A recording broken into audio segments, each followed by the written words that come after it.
கொடுத்துருக்கக்கூடிய electro magnetic வேவில் எதுக்கு shortest wavelength இருக்கும் அப்படின்னு கேட்டிருக்காங்க.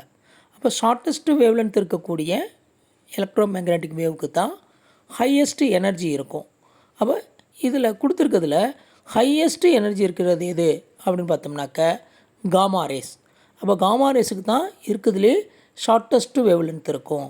அது வந்து அந்த படத்தில் மேலே காமிச்சிருக்காங்க பாருங்கள், வளைவாக கோடு போட்டிருக்காங்களே, அந்த கோடு வந்து எவ்வளோக்கு எவ்வளோ பக்கத்தில் நெருக்கமாக வருதோ அவ்வளோக்கு எவ்வளோ அந்த வேவ்லென்த் வந்து கம்மியாகிடுது. அதை தான் அந்த படத்தில் காமிச்சிருக்கிறாங்க. அப்போ பார்த்தீங்கன்னாக்க லீஸ்ட் வேவ்லென்த் இருக்கக்கூடியது பார்த்திங்கனாக்க காமா ரே, அதுக்கு தான் இருக்கிறதுலே ஹையஸ்ட் எனர்ஜி இருக்கும்.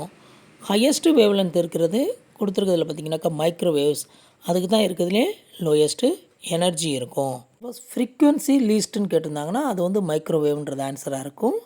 காமா ரேக்கு தான் இருக்கிறதுலே ஹை ஃப்ரீக்குவென்சி இருக்குது.